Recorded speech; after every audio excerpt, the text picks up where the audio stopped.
Man, when I first heard Vladimir Putin make that statement about Islam, I had to pause for a second. The dude's one of the most polarizing leaders on the planet.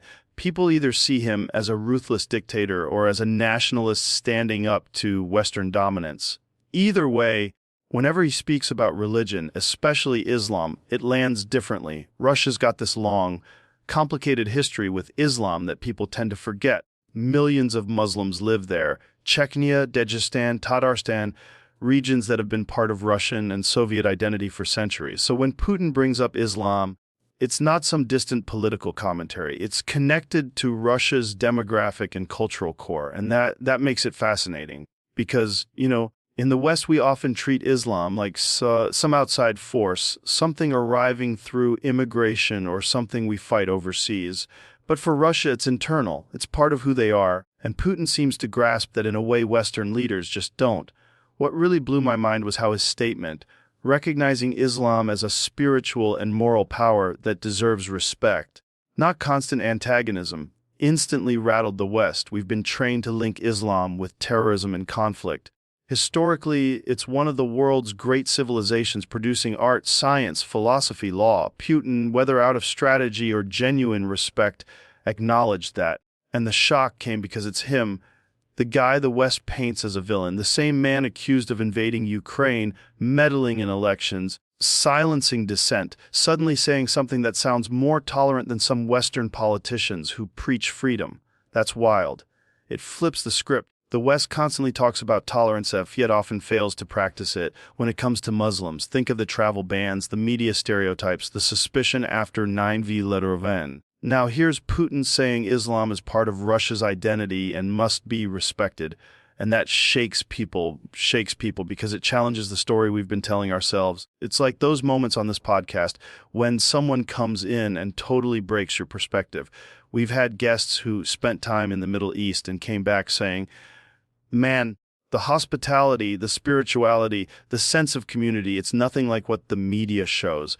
And you realize maybe the narrative we've built in the West is just wrong.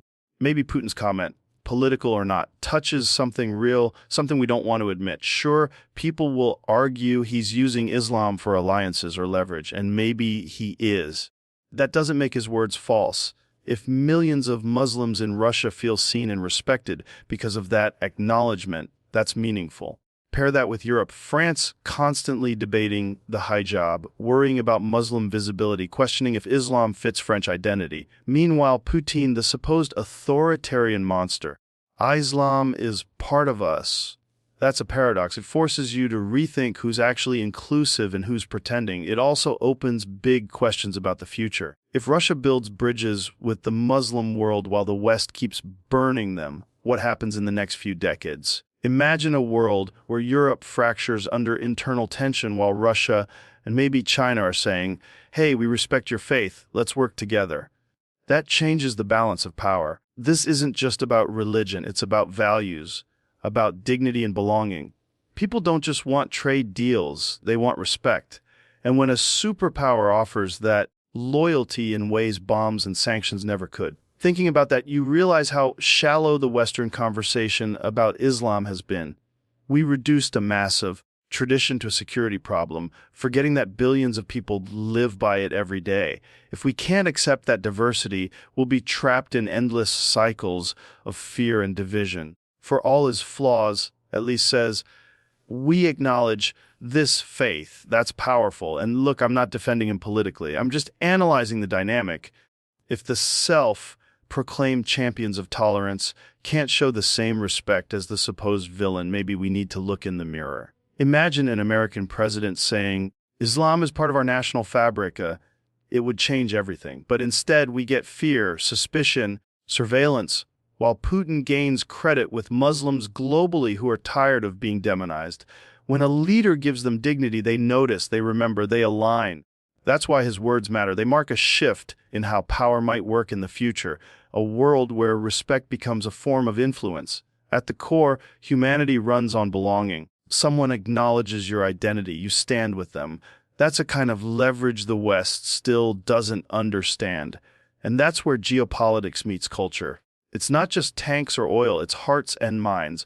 Putin recognizes the emotional and spiritual weight of Islam, shows he's playing a different game than the Western leaders stuck in their old clash of civilizations mindset. History shows empires fall not only from military defeat, but from failing to integrate diversity. The Romans lasted because they absorbed different peoples. Ottomans thrived because they let Christians and Jews coexist. When empires reject diversity, cracks form. Maybe Putin, consciously or not, gets that. Russia's stability partly depends on making Muslims feel they belong. Remember Chechnya, 2 brutal wars, yet now its leader Kadyrov is one of Putin's most loyal allies. Loyalty didn't come from fear alone, it came from recognition, from letting Islam have space, building mosques, validating faith. Respect travels farther than domination. Now imagine how that looks worldwide. Muslims see this strongman who, yes, is authoritarian, but he's not mocking their prophet, not banning their dress, not reducing them to threats. You are part of us. That resonates because respect is universal currency. It buys hearts in ways weapons never can. So why can't Western democracies, supposedly the bastions of freedom, offer the same? Maybe they're trapped by fear of cultural change, of losing dominance, of admitting that Islam, the faith they've vilified for decades, might actually hold something valuable. The irony is, when you actually sit with Muslims, share a meal, talk about life, you realize they're not some alien group. They're humans with strong family bonds, spirituality, generosity, and a sense of honor. Traits the West often loses in its obsession with materialism. Maybe that's what feels threatening. Islam reminds the West of what it's lost. Instead of learning from that, West reacts defensively. Putin, whether by instinct or strategy, flipped that narrative. His statement wasn't just a compliment to Islam, it was a signal. We're not afraid of you. We see you as part of our future. That's what makes it bold. Media outlets dismissed it as politics, but underneath it's a mirror, showing our own insecurity. The so-called villain can speak inclusively while the so-called free world can't. What does that say about us, having talked to scholars, fighters, comedians, people from every background? I've seen how far perception drifts from reality. Putin's words force us to face that gap. Are we really tolerant? Or are we just pretending while practicing exclusion? It's uncomfortable, but necessary, because if we don't face that hypocrisy, we'll keep spinning in mistrust and division. Maybe this strange moment, Putin of all people acknowledging Islam, could spark a bigger shift, a global rethink of how we view this faith, a threat or a partner in the future of civilization. And maybe historians will look back and see it as the point where respect for Islam became a new axis of power, because words matter. Move people, and when billions feel respected, the world changes course. Joe leans back in his chair, staring into the void for a second. You know what really gets me, man, he says, slowly. It's that people keep missing the core message. Islam's been around for over 1,000 years, and yet most people only know the headlines. The heart, Tom nods. Yeah, people think it's about rules, rituals, and restrictions. But when you read deeply, it's about peace, discipline, and clarity. It's not just a belief system. It's a structure for the soul. Joe chuckles softly. That's what I mean. You see Putin or anyone talking about it with respect, and everyone's like, why? But maybe the better question is why not? Why wouldn't someone respect something that's built millions of stable, focused lives? Smirks. Exactly. World's addicted to noise. Islam's about silence. The world's chasing chaos. Islam's about order. The world's lost meaning. Islam's about remembering meaning. For a long moment, neither speaks.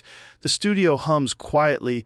The air feels charged. Then Joe says, might be the ultimate red pill. Not politics, not fame, not success, but spirituality that actually connects you to something real. Tom laughs.